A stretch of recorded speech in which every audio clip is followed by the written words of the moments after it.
wonder if you might highlight in a few comments some of your discoveries about people who we think we know about, like Stevenson, for example, who emerges in your book in a way that I have certainly never seen Stevenson written about or talked about.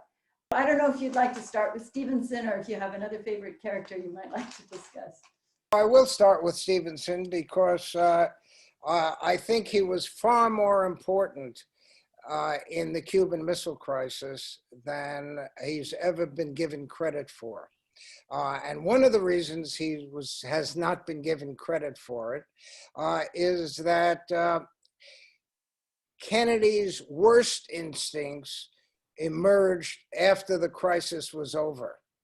His best instincts led to the resolution of the crisis peacefully. But his worst political instincts led him to make sure that Stevenson's role in the crisis was diminished. And one of his best friends, Bartlett, who was a journalist, wrote an article with Stuart Alsop about the Cuban Missile Crisis, and Kennedy had a chance to review a draft copy of it, and he wrote in the margins, Stevenson wanted a Munich, and that became one of the highlights of the article. And the fact of the matter is that on the very first day of the crisis, Stevenson, by chance, by luck, and the Cuban Missile Crisis is filled with luck, happened to be in Washington and had an appointment with the president.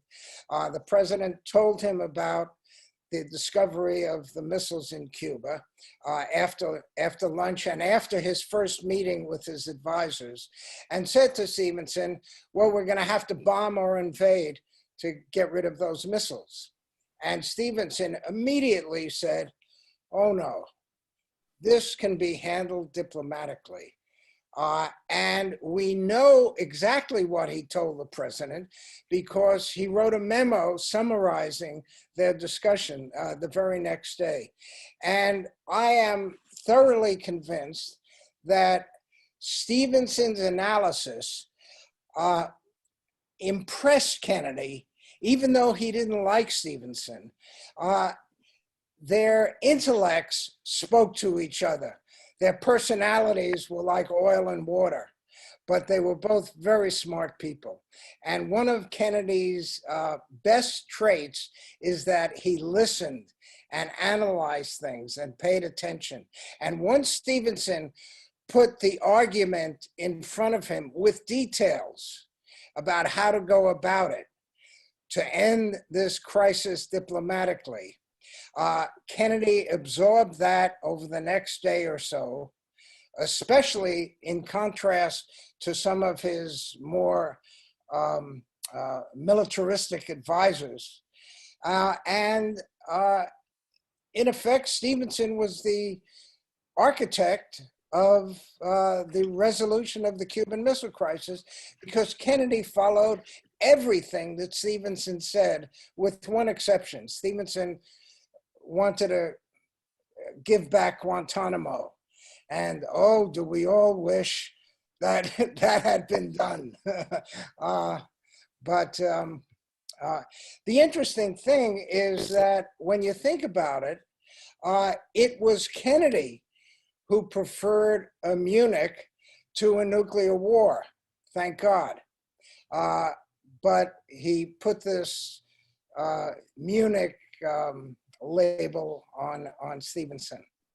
So that's one thing. Luck is popping up all over the Cuban Missile Crisis. I begin the book with the story of the Soviet submarines that one of which, that were on the quarantine line, one of which almost launched a nuclear torpedo at an American aircraft carrier and some of the ships around it. And it was really a matter of less than a minute when another officer aboard that submarine managed to see something that led him to believe that the submarine was not being attacked, but just being being brought to the surface, so to speak. So we really came within less than 60 seconds of nuclear war during the Cuban Missile Crisis. And it was just a very lucky moment and that led to that torpedo not being fired.